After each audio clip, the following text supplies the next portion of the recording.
Hey guys, welcome back to bit out of the box, जहां coding सीखना और करना है इजी एंड फन। सो आज हम शुरुआत कर रहे हैं जावास्क्रिप्ट के फाउंडेशन से, जिसमें हम वेरिएबल्स एंड डेटा टाइप्स देखेंगे। ये टॉपिक छोटा लग सकता है, लेकिन इसके कॉन्सेप्ट स्ट्रॉन्ग करना बहुत ज़रूरी है, चाहे आप बिगिनर हो या किसी भी जॉब इंटरव्यू की तैयारी कर रहे हो। सो इस वीडियो में हम देखेंगे वेरिएबल्स क्या होता है, वेयर, लेट और कॉन्स्ट में क्या फ़र्क है, जावास्क्रिप्ट का डिफरेंट डेटा टाइप्स जैसे strings, numbers, booleans, objects, null and undefined, real life example और कॉमन मिस्टेक जो बिगिनर करते हैं मोस्टली। सो वीडियो को एंड तक ज़रूर देखना, और अगर आप अभी तक सब्सक्राइब नहीं किए हो तो अभी कर लो, क्योंकि ये सीरीज़ आपको जीरो से एक्सपर्ट तक ले जाने वाली है। चलो शुरू करते हैं variables and data types in JavaScript. Let's go.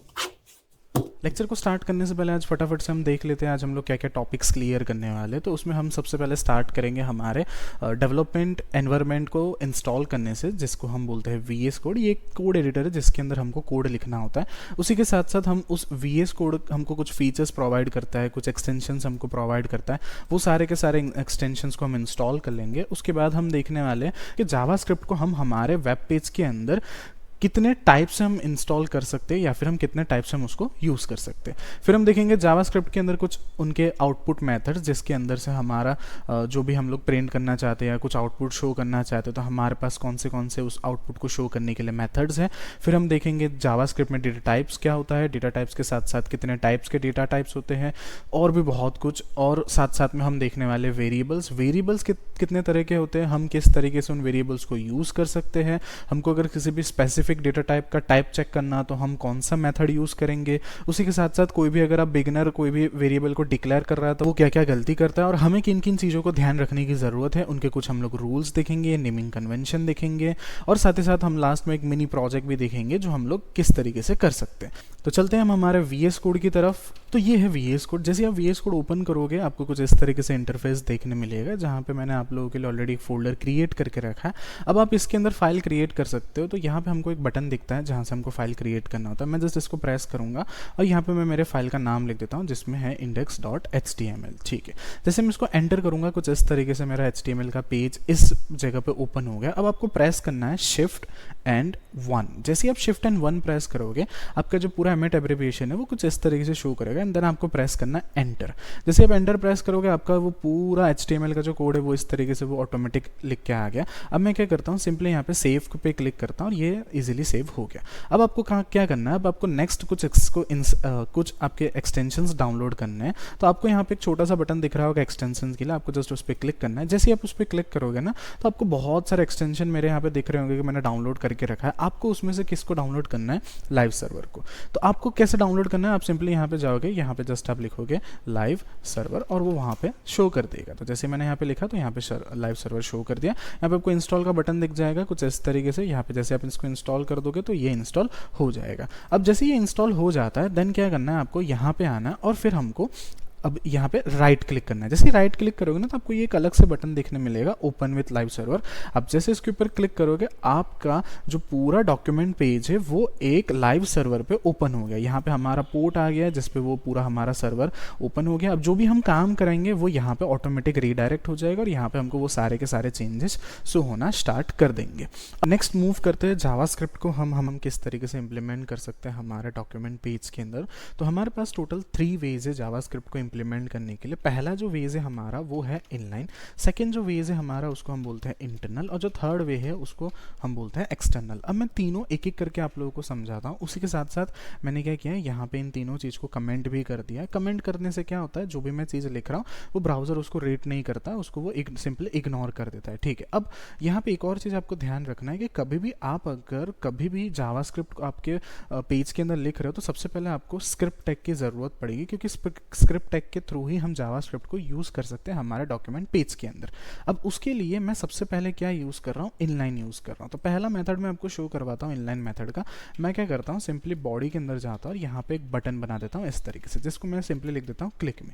अभी जो क्लिक में बटन है उसके अंदर मुझे जावास्क्रिप्ट को यूज़ करना है। तो कैसे कर सकता हूँ, तो मैं क्या चाहता हूँ कि जब भी कोई इस बटन को क्लिक करे तो मुझे है ना एक पॉपअप ओपन होते हुए दिखना चाहिए।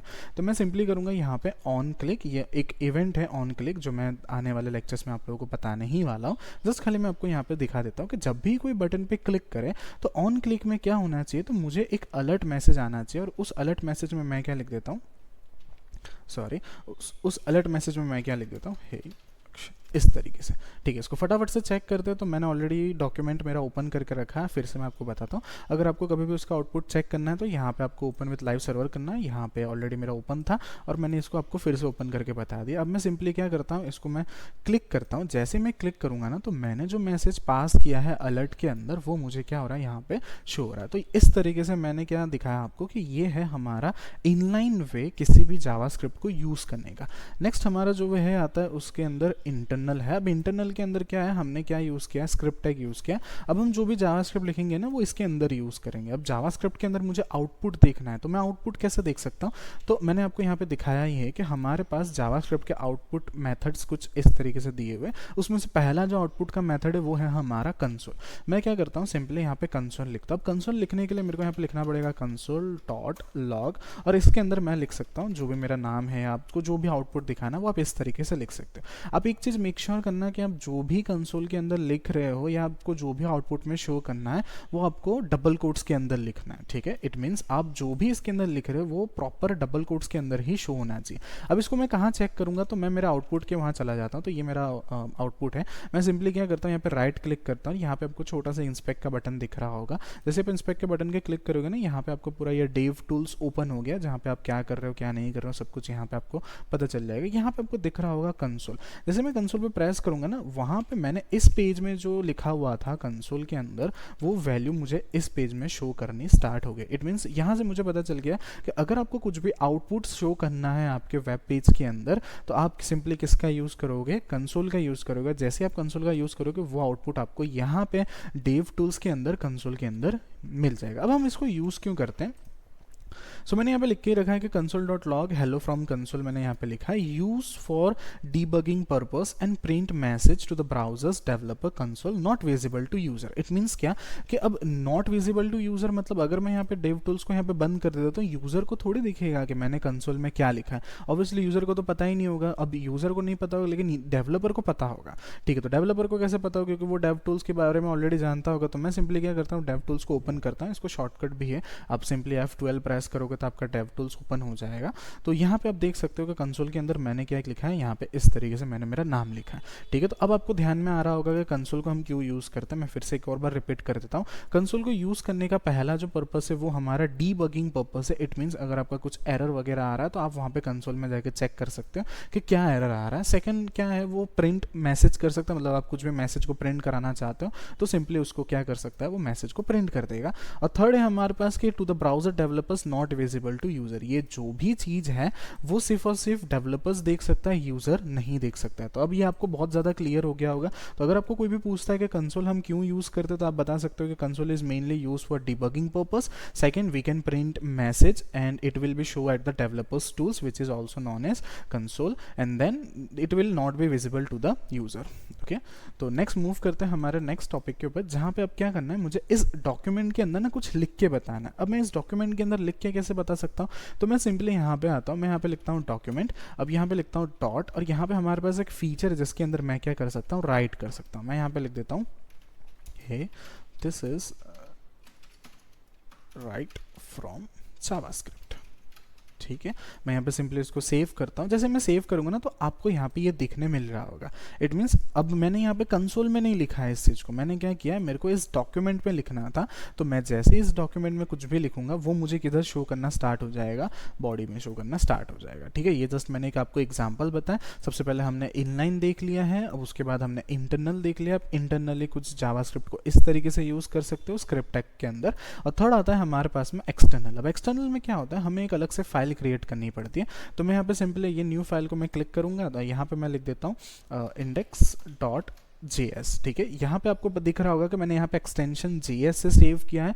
यहाँ पे जो एक्सटेंशन है मेरा वो HTML से सेव किया। मैं सिंपली इसको एंटर करूंगा और यहाँ पे मेरा ये index.js स्टार्ट हो गया। अब मैं क्या करता हूँ, यहाँ पे लॉग करवाता हूँ। ठीक है, लॉग मीन सिंपली कंसोल ही होता है, इसको आप शॉर्टकट में लॉग भी लिख सकते हो। अब यहाँ पे मैं लिख देता हूँ hey this is console from external file. ठीक है, अब मैंने सिंपली क्या किया, इस कंसोल को मैंने यहाँ पे इस तरीके से एक्सटर्नल फाइल में लिख दिया है और मैं यहाँ पे चेक करने की कोशिश कर रहा हूँ कि यहाँ पे मैं अगर यहाँ पे इस पेज को रिफ्रेश करूँगा तो आपको दिख रहा होगा कि ये मेरे को यहाँ पे नहीं दिख रहा है। क्यों नहीं दिख रहा? क्योंकि मैंने इसको यहाँ पे सिर्फ लिखा है, अभी तक मैंने इस पेज का और इस पेज का कोई दोनों के साथ में लिंक नहीं दिया है।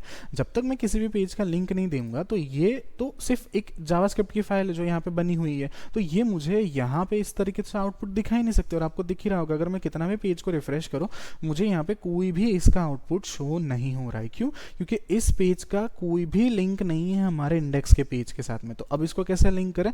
तो मैं सिंपली क्या करता हूँ, यहाँ पे थोड़ी देर के लिए बटन को भी कमेंट आउट करता हूँ, यहाँ पे स्क्रिप्ट टैग को भी कमेंट आउट करता हूँ। अब मैं यहाँ पे सिंपली लिखूंगा स्क्रिप्ट, और स्क्रिप्ट के अंदर इस जगह पे मैं उस फाइल का पाथ दूंगा। तो कैसे पाथ देते हैं? तो src लिखेंगे, जिसको हम सोर्स टैग बोलते हैं, और मैं यहाँ पे कंट्रोल स्पेस क्लिक करूंगा। जैसे ही कंट्रोल स्पेस क्लिक करूंगा मेरा डायरेक्टरी खुल जाएगा। डायरेक्टरी मीन्स यहाँ पे जो मेरा डायरेक्टरी है वो डायरेक्टरी को मैंने यहाँ पे एक्सेस कर दिया। मेरी फाइल किसके अंदर है? index.js के अंदर। तो सिंपली मैं इसके अंदर क्लिक करूंगा, इसको मैं सेव करूंगा, एंड देन जैसे ही मैं यहाँ पे देखूंगा तो मुझे यहाँ पे एक्सटर्नल फाइल की जो आउटपुट है वो मुझे दिख रही है। तो यहाँ पे आज इस लेक्चर में हमको ये पता चला कि हम लोग कितने वेज से हम लोग इसको यूज़ कर सकते हैं। तो अभी आप लोगों को ये पूरा क्लियर हो गया होगा कि अगर आपको किसी भी पेज के अंदर जावास्क्रिप्ट को अगर यूज़ करना है तो हमारे पास कितने वेज है? 3 वेज है। सबसे पहला आता है हमारे पास में इनलाइन, नेक्स्ट आता है हमारे पास में इंटरनल, और थर्ड आता है हमारे पास में एक्सटर्नल। तो इनलाइन, इंटरनल एंड एक्सटर्नल तीनों का मैंने यूज़ करके बता दिया है। तो आई होप कि आप लोगों को ये समझ में आ रहा होगा। अब हम मूव करते हैं हमारे नेक्स्ट टॉपिक की तरफ। तो अब यहाँ पे हमने आउटपुट मेथड्स जो है वो ऑलमोस्ट कंप्लीट कर दिया है। यहाँ पे मैंने आपको समझा दिया कि कंसोल से हम कैसे आउटपुट हमारा प्रिंट कर सकते हैं। उसी के साथ साथ हमने डॉक्यूमेंट डॉट राइट को भी यूज़ कर दिया है, और आपको मैंने बटन के क्लिक पे अलर्ट भी शो करा दिया। लास्ट जो हमारे पास है उसको हम बोलते हैं प्रॉम्प्ट। ये क्या करता है? सिंपली यूज़र से कोई भी वैल्यूज़ होता है उसको गेट करने के लिए यूज़ होता है। मैं नीचे जब मैं वेरिएबल्स आप लोगों को और थोड़ा डिटेल्स में बताऊँगा तब मैं ये आपको प्रॉम्प्ट का यूज़ करके भी बताऊँगा।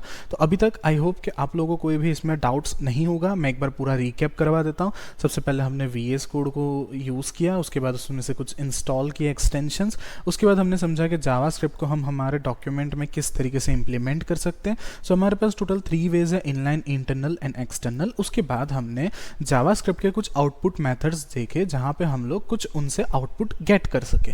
जैसे कि फर्स्ट हमने देखा कंसोल, के कंसोल से हम कुछ भी प्रिंट करवा सकते हैं। सेकंड हमने देखा डॉक्यूमेंट डॉट राइट, और उसके बाद हमने देखा अलर्ट, और नेक्स्ट हमारे पास प्रॉम्प्ट है जो मैं नीचे आप लोगों को समझाने वाला हूँ। उसके बाद हम हमारा नेक्स्ट टॉपिक के ऊपर मूव करते हैं जिसको हम बोलते हैं JavaScript data types and variables. अब डेटा टाइप्स क्या होता है, वेरिएबल्स क्या होता है, मैं पहले आपको पूरा अच्छे से समझा देता हूँ। सबसे पहले मैं आपको बताता हूँ वेरिएबल्स क्या होता है। वेरिएबल्स क्या होता है कि एक कंटेनर टाइप का होता है जहाँ पे आप कुछ भी स्टोर करके रख सकते हो। अब अगर सपोज करो मैं कोई एग्जांपल दूँ आपको, ठीक है, सपोज करो मेरे पास ना यहाँ पे एक बॉटल है इस तरीके से, ठीक है। अब ये बॉटल जो है मैं इसके अंदर क्या क्या स्टोर करके रख सकता हूँ? तो यहाँ पे मैं वाटर स्टोर करके रख सकता हूँ, मिल्क स्टोर करके रख सकता हूँ, जूस स्टोर करके रख सकता हूँ। तो ये बॉटल जो है मेरे केस में इसको हम बोलेंगे कंटेनर, ठीक है। तो इस तरीके से हमारा ये कंटेनर हमने इस तरीके से लिख दिया, और ये जो सारे के सारे जो वैल्यूज़ है या फिर जो भी हमारा जो डेटा है जो हम उस कंटेनर के अंदर स्टोर करके रख रहे हैं, इनको हम बोलेंगे हमारा डेटा टाइप्स। अब डेटा टाइप्स कुछ भी अलग अलग हो सकता है। जैसे वाटर जो है वो एक अलग डेटा टाइप हो गया, सिमिलरली मिल्क जो है वो एक अलग डेटा टाइप हो गया, और उसी के तरह जैसे जूस जो है वो एक अलग डेटा टाइप हो गया। इट मीन्स कंटेनर के अंदर हम लोग मल्टीपल टाइप के डेटा टाइप्स हम लोग स्टोर करके रख सकते हैं। अब ये जो कंटेनर है it is nothing but it is also known as a variable, ठीक है। तो यहाँ पे मैं फिर से समझाता हूँ। वेरिएबल मतलब होता है कंटेनर जिसके अंदर हम अलग अलग टाइप के डेटा टाइप स्टोर करके रख सकते हैं। सो आई होप कि आपको ये भी आपको प्रॉपर पता चला होगा कि ये वेरिएबल्स क्या होता है, डेटा टाइप्स क्या होता है। थोड़ा मैं आपको और डीपली समझाता हूँ। यहाँ पे मैंने लिखा हुआ ही है, variables are like a containers for storing data in JavaScript, ठीक है। तो ये आपको डेफिनेशन है वेरिएबल्स का। अगर आपको कोई भी पूछता है कि वेरिएबल्स क्या है तो आप बता सकते हो कि variables is a container which can store different type of data types in JavaScript. उसी के साथ वेरिएबल्स को यूज़ कैसे करते हैं तो यहाँ पे आपको दिख रहा होगा हमारे पास यूज़ करने के 3 तरीके। सबसे पहला आता है वेर, नेक्स्ट आता है लेट, और तीसरा आता है हमारे पास कॉन्स्ट, ठीक है। अब यहाँ पे और ये ऊपर आपको चार्ट भी दिख रहा होगा जहाँ पे आपको डेटा टाइप दिखाया है मैंने। तो हमारे पास डेटा टाइप्स कितने टाइप के होते हैं? तो फर्स्ट आता है स्ट्रिंग, देन आता है नंबर, बूलियन, अनडिफाइंड, ठीक है। अनडिफाइंड मीन्स क्या है कि वो डिक्लेयर तो हुआ है लेकिन उसके अंदर कुछ असाइन नहीं किया है हमने अभी तक। फिर आता है हमारे पास नल। नल के अंदर क्या होता है, जिसको हम जानबूझ के हमने जिसको एम्प्टी किया उसको हम सिंपली क्या बोल देंगे, नल। फिर आता है हमारे पास ऑब्जेक्ट एंड देन आता है एरे। ये सारा चीज़ हम लोग थोड़ा थोड़ा करके डिस्कस करने ही वाले हैं। सबसे पहले आपको सिर्फ यहाँ पे मैं एक ओवरव्यू दे रहा हूँ यहाँ पे, उसके बाद मैं आपको प्रैक्टिकल करके पूरा एक एक चीज़ डिटेल में बताने ही वाला हूँ। तो यहाँ पे हमने सबसे पहले देखा वेरिएबल्स। वेरिएबल्स मतलब होता है कंटेनर जो अलग अलग डेटा टाइप को स्टोर करके रख सकता है। अब अलग अलग डेटा टाइप कौन सा है, तो यहाँ पे आपको चार्ट में दिख ही रहा होगा हमारे पास कौन से डेटा टाइप्स है जो मैं इस वेरिएबल के अंदर स्टोर करके रख सकता हूँ। वेरिएबल्स हमारे पास कितने टाइप के होते हैं, तो हमारे पास वेरिएबल्स 3 टाइप के होते हैं। सबसे पहले होता है वेर, देन आता है लेट और थर्ड आता है कॉन्स्ट। अब मूव करते हैं प्रैक्टिकल की तरफ और इन सारे चीज़ को थोड़ा थोड़ा करके प्रैक्टिकल में कवर करते हैं। तो अब मैं क्या करता हूँ, यहाँ से ये सारी चीज़ें यहाँ से थोड़ा थोड़ा करके रिमूव कर देता हूँ। सो सिंपली मैंने स्क्रिप्ट टैग यूज़ किया है। अब मैंने ऑलरेडी आपको बताया है कि मेरे पास कितने टाइप के वेरिएबल्स है, तो हमारे पास है 3 टाइप के वेरिएबल्स। फर्स्ट आता है वेर, नेक्स्ट आता है लेट और तीसरा आता है हमारे पास में कॉन्स्ट। अब मैं तीनों एक एक करके बताता हूँ। तो यहाँ पे मैंने सबसे पहले वेर वेरिएबल को लिख दिया है। अब मुझे उस वेरिएबल का नाम लिखना पड़ता है। जैसे हमने हमारे केस में क्या लिखा था, बॉटल। अब उस बॉटल के अंदर हम क्या रख सकते हैं, तो कुछ भी रख सकते हैं। तो सिंपली मैंने यहाँ पे लिख दिया वाटर। तो अब यहाँ पे ध्यान से समझना आप लोग, यहाँ पे ये जो वेरिएबल है उस वेरिएबल का नाम है बॉटल और उसके अंदर क्या स्टोर है, वाटर। तो अब इसका डेटा टाइप कौन सा हो गया, तो ये डेटा टाइप हो गया हमारे पास में स्ट्रिंग। सिमिलरली मैंने एक और वेरिएबल बनाया एज नाम का और उसके अंदर मैंने यहाँ पे एज स्टोर कर दिया ऐसे। तो अब अगर मैं पूछूं कि एज का जो डेटा टाइप है वो क्या हो गया, तो वो हो गया हमारे लिए नंबर। इट मीन्स यहाँ पे ये हो गया हमारा बॉटल नाम का वेरिएबल, ये हो गया हमारा एज नाम का वेरिएबल। बॉटल नाम के वेरिएबल के अंदर वाटर स्टोर है, एज नाम के वेरिएबल के अंदर 24 स्टोर है। अब इन लोगों को चेक करना हो तो ये मैंने जो स्टोर किया वो एक्चुअल में स्टोर हुआ है कि नहीं हुआ है, तो मैं क्या करूँगा, सिंपली यहाँ पे लगाऊंगा लॉग। और जैसे मैं लॉग लगाऊंगा तो मुझे किसको चेक करना है, तो बॉटल को चेक करना है। तो मैं यहाँ पे बॉटल को कॉपी करूंगा और यहाँ मैंने बॉटल को पेस्ट कर दिया। ठीक है, अब आप लोग ध्यान से समझना, मैं एक बॉटल के अंदर मैं इस तरीके से उसको स्ट्रिंग में लिख देता हूँ और दूसरे बॉटल को मैं सिंपली इस तरीके से लिखता हूँ। ठीक है, जैसे ही मैं यहाँ पे इसके आउटपुट में जाऊँगा, पेज को रिफ्रेश करता हूँ and we got something error. ठीक है, जस्ट अ सेकेंड।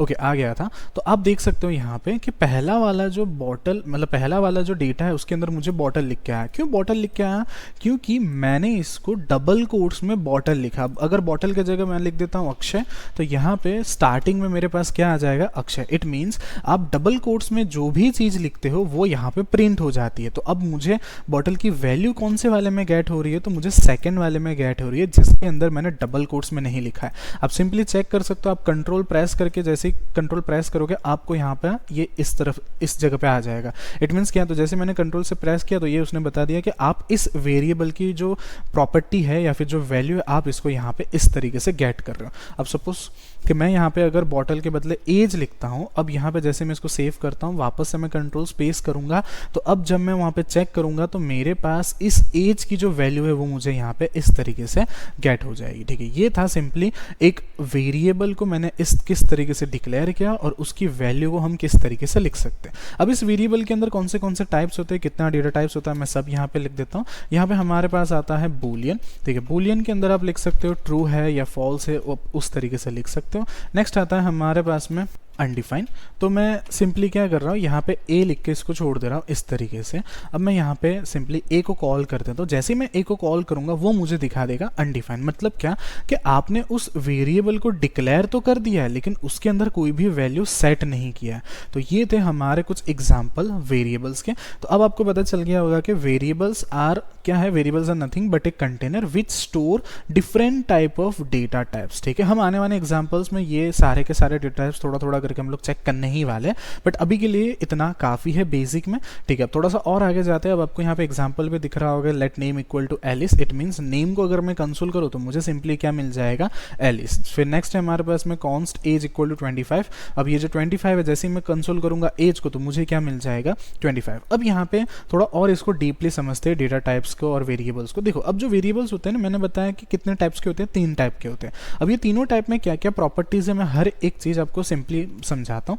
सपोज मेरे पास यहाँ पे एक वेरिएबल है नेम करके, नेम इक्वल टू, यहाँ पे मैंने मेरा नाम इस तरीके से लिख दिया। अब सिमिलरली जब मैं इसको लॉक कराऊंगा तो ऑब्वियसली जो मेरा नाम है वो मुझे वो शो हो जाएगा। तो मैं जैसे ही चेक करूंगा इस तरीके से नेम शो हो गया। अब अगर मैं इस चीज़ को फिर से लिखता हूँ इस तरीके से, नेम इक्वल टू, मैंने यहाँ पे कर दिया विनय, तो अब मैं जब कंसोल करूंगा तो मुझे अक्षय मिलेगा या विनय मिलेगा? तो मैं जब इसको कंसोल करूंगा यहाँ पे मुझे क्या मिलेगा? विनय मिलेगा। इट मीन्स क्या कि यहाँ पे ना ये जो है मैंने इसको रीडिक्लेयर कर दिया। अब रीडिक्लेयर कर दिया मतलब मैंने इसको यहाँ पे लिखा तो था लेकिन उसको मैंने फिर से क्या कर दिया? फिर से उसको रीडिक्लेयर कर दिया। ठीक है, अब रीडिक्लेयर के बाद सपोज मैंने यहाँ पे क्या कर रहा हूँ? रीडिक्लेयर नहीं कर रहा, मैं डायरेक्ट नेम लिख रहा हूँ और उसके अंदर मैं कुछ और नाम लिख दे रहा हूँ, जैसे इस तरीके से मैंने इसके अंदर शुभम लिख दिया। अब ध्यान से समझना आप लोग, मैंने यहाँ पे क्या किया, सबसे पहले मैंने नेम लिखा और उसके अंदर मैंने अक्षय को स्टोर कर दिया। उसके बाद मैंने उसको फिर से डिक्लेयर किया, नेम वेरिएबल को फिर से डिक्लेयर किया और उसके अंदर एक नवी वैल्यू असाइन कर दी। अब मैंने उस वैल्यू को फिर से यहाँ पे रीअसाइन कर दिया। इट मीन्स क्या कि वो जो नेम वैल्यू था जहाँ पे पहले विनय था, मैंने उसको फिर से असाइन कर दिया एज ए शुभम। तो अब यहाँ पे क्या आएगा? मेरे पास में विनय आएगा या फिर मेरा शुभम आएगा, मतलब नेम शुभम आएगा। तो जैसे मैं इसको इसका आउटपुट शो करूंगा, यहाँ पे मेरे पास क्या आ रहा है? शुभम आ रहा है। इट मीन्स क्या कि जो वेर है उसके अंदर रीडिक्लेयर भी पॉसिबल है, ठीक है, एंड उसी के साथ रीअसाइनिंग भी पॉसिबल है इस तरीके से। ठीक है, आई होप कि आपको ये समझ में आया होगा। मैं फिर से एक और बार आप लोगों को एक्सप्लेन करता हूँ। मैंने सिंपली यहाँ पे मेरा नाम लिखा था अक्षय करके, उसके बाद मैंने उसको वापस से लिखा विनय करके। तो जब मैंने इसका आउटपुट देखा तो मुझे अब मेरे नाम में विनय दिख रहा था। फिर से मैंने क्या किया? उसको फिर से मैंने असाइन किया। किसको असाइन किया? तो नेम वाले वेरिएबल को मैंने फिर से असाइन किया और उस टाइम पे मुझे नेम के अंदर शुभम दिख रहा था। तो जो वेर है वो रीडिक्लेयर भी करता है, उसी के साथ साथ रीअसाइन भी करता है। लेट्स चेक अब लेट क्या करता है। तो मैं सिंपली क्या करता हूँ, इसको कमेंट कर देता हूँ। ठीक है, अब मैं यहाँ पे बनाता हूँ लेट नेम इक्वल टू, मैंने यहाँ पे दे दिया अक्षय। ठीक है, स्टार्टिंग वही करेंगे जहाँ से हमने स्टार्ट किया था। तो मैंने सिंपली वेरिएबल को डिक्लेयर किया, उसके बाद मैंने लिख दिया नेम और उसके अक्षय लिख दिया। तो यहाँ पे मेरे पास में आउटपुट में अक्षय आ रहा है। मैं क्या कर रहा हूँ? फिर से यहाँ पे लेट नेम लिख रहा हूँ और फिर यहाँ पे फिर से विनय लिख रहा हूँ। तो आपको देखने मिलेगा कि जैसे ही मैं विनय लिखने जा रहा हूँ यहाँ पे मुझे ना एरर शो कर रहा है। मतलब क्या? तो मतलब मेरे को ये पता चला कि मैं इसको रीडिक्लेयर नहीं कर सकता। इट मीन्स लेट के टाइम पे हम रीडिक्लेयर नहीं कर सकते। तो मैं सिंपल यहाँ पे इस तरीके से इसको कर देता हूँ। ठीक है, ओके, चलो रीडिक्लेयर तो नहीं कर सकते, क्या हम उसको रीअसाइन कर सकते हैं? तो फटाफट से मैं जाता हूँ, नेम को मैं यहाँ पे लिख देता हूँ शुभम लिख देता हूँ। जैसे ही मैं यहाँ पे शुभम करूंगा मुझे यहाँ पे कोई भी एरर नहीं दे रहा है। इट मीन्स यहाँ पे अब मेरे को कोई एरर शो नहीं कर रहा है, मतलब ये ऑलरेडी रीअसाइन हो गया। तो चेक करते हैं, तो यहाँ पे आपको दिख रहा होगा कि वो रीअसाइन हो गया। इट मीन्स मैं लेट को क्या कर सकता हूँ? रीअसाइन कर सकता हूँ। तो reassign is possible in let. ठीक है, तो फटाफट से यहाँ पे भी मैं उसको अपडेट कर देता हूँ, रीडिक्लेयर एंड रीअसाइन इज पॉसिबल। ठीक है, रीडिक्लेयर इज नॉट पॉसिबल। ओके, ठीक है, अब लेट वाला भी खत्म हो गया हमारा कॉन्सेप्ट। अब हम नेक्स्ट कॉन्सेप्ट के ऊपर मूव करते हैं। इट मीन्स हमने वेर देख लिया है, वेर के अंदर हम उसको रीडिक्लेयर भी कर सकते हैं, साथ ही साथ में रीअसाइन भी कर सकते हैं। साथ में हमने लेट देखा, लेट के केस में हम लोग रीडिक्लेयर नहीं कर सकते बट उसको हम रीअसाइन कर सकते हैं। अब हमारे पास थर्ड बचा है जिसको हम बोलते हैं कॉन्स्ट। ठीक है, कॉन्स्ट का सिंपल मतलब होता है कॉन्स्टेंट। अब मैं अगर कांस्टेंट को अच्छे से समझा तो अगर मैं बोलूँ यहाँ पे कॉन्स्ट पाई इक्वल टू 3.14, तो हम सबको पता है मैथमेटिक्स में जो पाई आता है उसकी जो वैल्यू होती है वो 3.14 होती है। तो अब अगर मैं यहाँ पे पाई को चेक करता हूँ तो मुझे यहाँ पे 3.14 मिल जाएगा। अब मैं क्या कर रहा हूँ? कॉन्स्ट पाई मैं फिर से लिखने की कोशिश कर रहा हूँ। तो यहाँ पे ये मुझे ये उसी टाइम पे एरर दे रहा है कि आप इसको फिर से नहीं लिख सकते। तो यहाँ पे क्या आ गया कि मैं इसको रीडिक्लेयर इज नॉट पॉसिबल। चलो यहाँ पे ये हमारा सेम टू सेम कॉन्सेप्ट यहाँ पे वापस आ गया, मतलब रीडिक्लेयर तो नहीं कर सकते। चेक करते हैं कि हम उसको असाइन कर सकते हैं कि नहीं।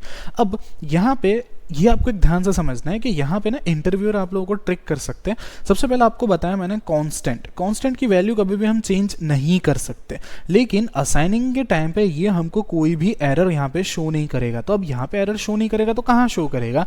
तो वो शो करेगा आउटपुट के अंदर। तो आप यहाँ पे पढ़ सकते हो कि uncaught error type error assignment to constant variable is not possible. It means क्या कि यहाँ पे ना ही रीडिक्लेयर होगा और ना ही रीअसाइन पॉसिबल होगा। Reassign is also not possible, ठीक है, इस तरीके से। इट मीन्स क्या, तो कॉन्स्ट के केस में ना ही हम उसको रीडिक्लेयर कर सकते हैं, ना ही उसको रीअसाइन कर सकते हैं। यहाँ पे हमारे पास में रीअसाइनिंग के टाइम पे कोई एरर नहीं आएगा। तो एरर कहाँ पे आएगा, तो एरर आएगा आपके आउटपुट में। तो आई होप कि आपको ये तीनों कॉन्सेप्ट समझ में आया होगा। मैं फिर से एक बार रिपीट करवा देता हूँ। तो सबसे पहले वेयर जो है उसके अंदर रीडिक्लेयर हम यूज़ कर सकते हैं, रीअसाइन यूज़ कर सकते हैं। लेट के अंदर हम रीडिक्लेयर नहीं कर सकते, लेकिन हम उसके अंदर रीअसाइन कर सकते हैं। कॉन्स्ट के अंदर हम ना ही रीडिक्लेयर कर सकते हैं और ना ही उसको रीअसाइन कर सकते हैं। मूव करते हैं हमारे फटाफट से इसके अंदर। अब यहाँ पे देखो, मैं यहाँ पे भी रिकैप कर रहा था। तो JavaScript data type variables, variables are nothing, a container. Data types, यहाँ पे मैंने ऑलरेडी सारा ऑलमोस्ट डेटा टाइप सब कुछ मैंने यहाँ पे लिख के रखा है। उसके बाद हमने ये तीनों मेथड देख लिया कि हम यहाँ पे तीनों मेथड से कैसे यूज़ कर सकते हैं। Modern block scope, constant can not be reassign, old function scope avoid in modern JavaScript, ठीक है। अब ये सारा चीज़ मैं आपको थोड़ा थोड़ा करके एक्सप्लेन करता हूँ।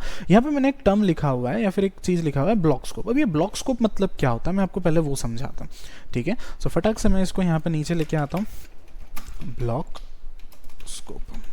तो मैंने क्या किया, सिंपल यहाँ पे ब्लॉक स्कोप लिख दिया है। अब इसके बाद देखते हैं। अब आपको सबसे पहले थोड़ा बहुत अंडरस्टैंडिंग करवा देता हूँ ब्लॉक स्कोप एंड एक और चीज़ आता है जिसको हम बोलते हैं ग्लोबल स्कोप, ठीक है। अब इन दोनों के बीच में क्या डिफरेंस है पहले मैं आपको वो समझाता हूँ।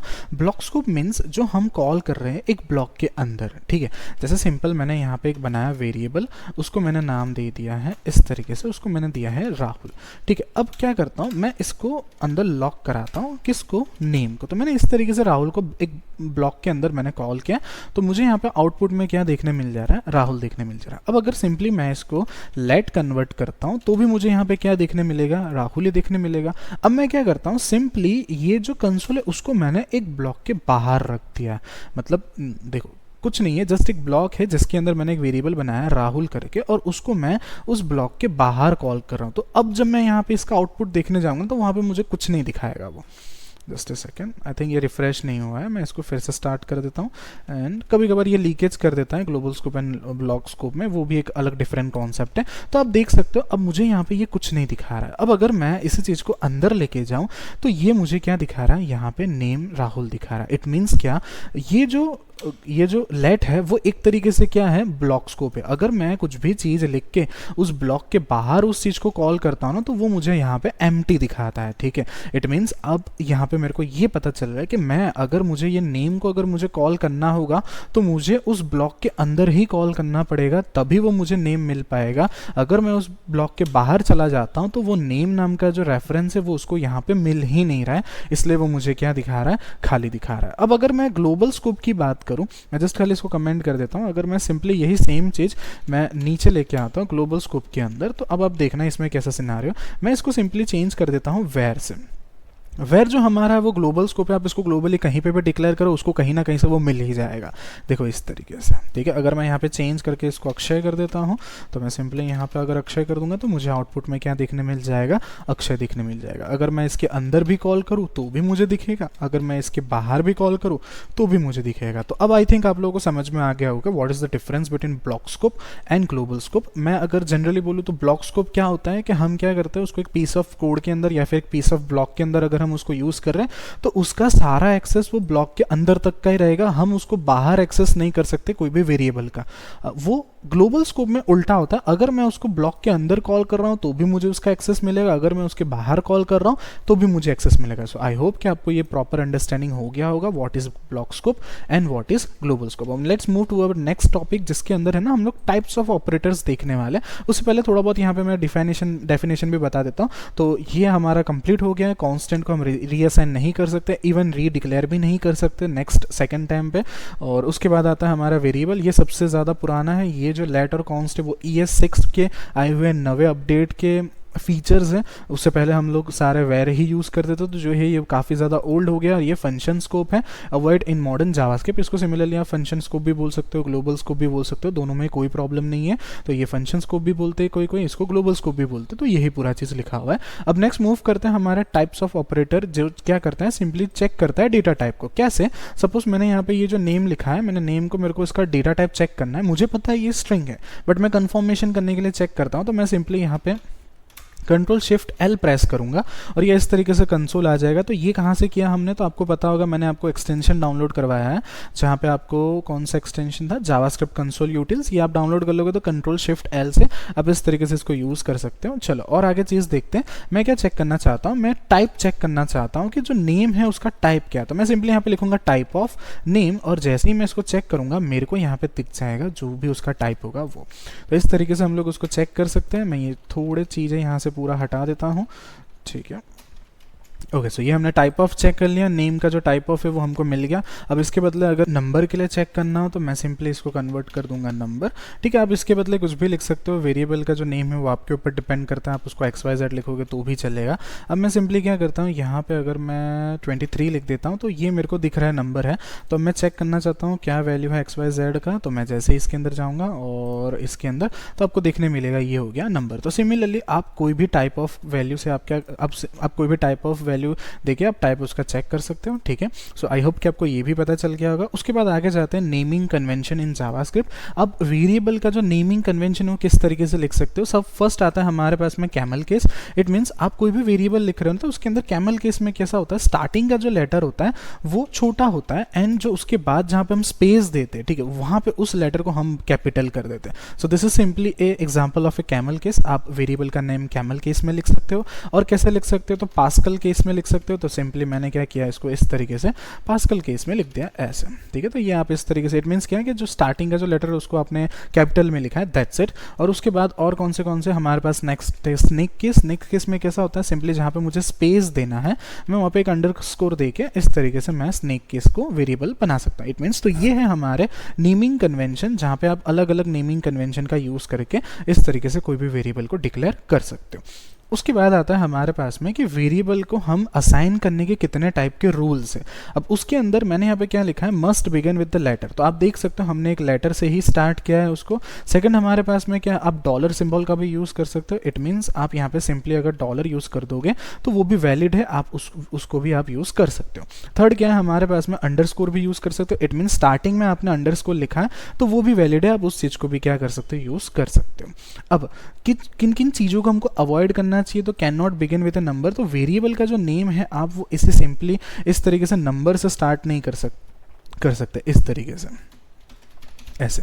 तो यहाँ पे आपको ये दिख ही रहा है कि ये एरर दे रहा है। इट मीन्स क्या है कि आप इसको नंबर से स्टार्ट नहीं कर सकते, आप सिंपली क्या कर सकते हो, यहाँ पे डॉलर लिख के स्टार्ट कर सकते हो इस तरीके से, तो उसमें भी कोई प्रॉब्लम नहीं है। आप यहाँ पे क्या कर सकते हो, अंडरस्कोर देके इस तरीके से नेम लिख सकते हो, उसमें भी कोई प्रॉब्लम नहीं, लेकिन नेम नंबर से वो स्टार्ट नहीं होना चाहिए। फिर आता है no space allowed. No space allowed कैसा, तो सपोज करो माई नेम मुझे लिखना है तो मैं ऐसे स्पेस दे के माई नेम नहीं लिख सकता, तो इसके लिए मुझे कैमल केस यूज़ करना पड़ेगा या फिर स्नेक केस यूज़ करना पड़ेगा। अगर मैं कैमल केस यूज़ कर रहा हूँ तो मैं माई नेम इस तरीके से लिख सकता हूँ, और अगर मैं स्नेक केस यूज़ कर रहा हूँ तो मैं माई नेम इस तरीके से लिख सकता हूँ। वेरिएबल को डिक्लेयर करते टाइम स्पेस अलाउड नहीं होता है, ठीक है। नेक्स्ट आता है हमारे पास में बेस्ट प्रैक्टिस। अगर आप लोग वेरिएबल को लिखना चाहते हो तो आपको बेस्ट प्रैक्टिस यही है कि आप किसको यूज़ करो, कैमल केस को, और be descriptive user name instead of X. जैसे कि आप देख सकते हो कि हमने पिछले वाले एग्जाम्पल में जो हमारा वेरिएबल है ना उसका नेम हमने XYZ दे दिया था, तो ऐसा नहीं करना चाहिए। आपको उसके बारे में ही लिखना चाहिए जो भी आप वैल्यू असाइन करो। अगर सपोज करो आप यहाँ पे नंबर असाइन कर रहे हो तो आपको उसका वेरिएबल का नाम भी आपको नंबर ही देना, आपको कुछ भी ऐसा अलग सा नाम नहीं देना है जैसा एक्स दे दिया, वाई दे दिया, ऐसा नहीं देना। आप जो भी डिक्लेयर कर रहे हो उसके हिसाब का ही आपको वहाँ पे आपको उसका वेरिएबल का नाम देना चाहिए। अब नेक्स्ट आता है हमारे पास में एक छोटा सा स्मॉल मिनी प्रोजेक्ट है, और इसी के साथ साथ हमारा जो भी पूरा लेक्चर है वो यहीं पे खत्म हो जाता है। मिनी प्रोजेक्ट में क्या है, so take a user name and show their name as a popup. It means क्या कि आपको यूजर नेम शो करवाना है एज ए पॉपअप में। अब मैंने आपको ऑलरेडी बताया था कि हम लोग है ना प्रॉम्प्ट का यूज़ करने वाले लास्ट में, तो चलो फटाफट से हम ये मिनी प्रोजेक्ट को देख लेते हैं। तो मेरे को क्या करना पड़ेगा, सबसे पहले यहाँ पे मैं लिखता हूँ प्रॉम्प्ट, तो मैंने इस तरीके से प्रॉम्प्ट लिख दिया। इसके अंदर मैं लिखता हूँ एंटर योर नेम, इस तरीके से मैंने नेम लिख दिया। अब जो भी वो इंसान नेम दे रहा होगा तो जो भी वो दे रहा होगा उसको मैं सिंपली वेरिएबल के अंदर स्टोर करके दे देता हूँ इस तरीके से।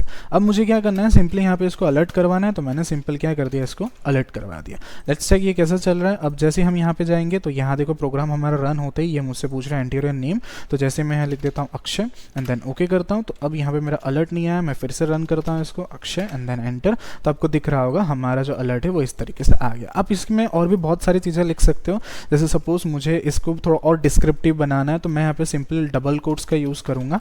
मैं लिख देता हूँ वेलकम ठीक है, अब हम करते हैं इसको कैपिटल एंड देन यहाँ पे मैं कॉमा दूंगा एंड उसके बाद मैं मेरा जो नेम है उसको मैं इस तरीके से लिख देता हूँ। ठीक है, लेट्स चेक क्या करते हैं यहाँ पे। ऑलराइट, पेज को मैं रिफ्रेश करता हूँ। ओके, सो यहाँ पे लिखते हैं Akshay. Okay, so welcome Akshay आ रहा है। ओके, मैं फिर से रिफ्रेश करता हूँ अक्षय। ऑलराइट, ये कॉमा हमारा काम नहीं कर रहा है, जस्ट अ सेकंड, मैं यहाँ पे प्लस दे देता हूँ और ये थोड़ा सा और अच्छा लगे मैं इसलिए थोड़ा स्पेस दे देता हूँ एंड देन बीच में यहाँ पे प्लस दे देता हूँ। ओके, अब चेक करते हैं इसको। मैं यहाँ पे फिर से इसको रन करता हूँ, एंटर नेम आ गया, मैं यहाँ पे लिखता हूँ अक्षय एंड ये हो गया हमारा output complete. Okay, so I hope कि आपको ये समझ में आया होगा। हमने क्या किया, सबसे पहले तो हमने यूज़र ने जो भी वैल्यू लिखी होगी उसको हमने एक वेरिएबल के अंदर स्टोर कर दिया, जैसे कि नेम, एंड देन हमने क्या किया, उस नेम को अलर्ट करवा दिया यूजिंग वेलकम, और यहाँ पे हमने थोड़ा बहुत स्पेस दे के हमने उस नेम को अच्छे से अच्छे से प्रिंट किया। इफ़ इन केस अगर मैं नेम नहीं देता हूँ तो ये थोड़ा चिपका हुआ आ जाएगा। ठीक है, मैं रिफ्रेश करता हूँ पेज को और एक और बार रिफ्रेश एंड देन यहाँ पे अक्षर लिखता हूँ, तो आप देख सकते हो कि यहाँ पे ये इस तरीके से ये पूरा दोनों चिपक गए। तो इसलिए मैंने यहाँ पे क्या कर दिया था, स्पेस देके उसको थोड़ा सा एडजस्ट कर दिया था और ये इस तरीके से बढ़िया तरीके से आ गया। ठीक है, मैं देन फिर से रिफ्रेश करता हूँ, यहाँ पे अक्षय एंड देन देख सकते हो आप यहाँ पे आपका जो नाम है वो प्रॉपर तरीके से प्रिंट हो रहा है। सो आज के सेशन में इतना ही, मिलते हैं नेक्स्ट सेशन में एक और न्यू धमाकेदार टॉपिक के साथ। तो तब तक के लिए बने रहिए, be safe and take care, sayonara.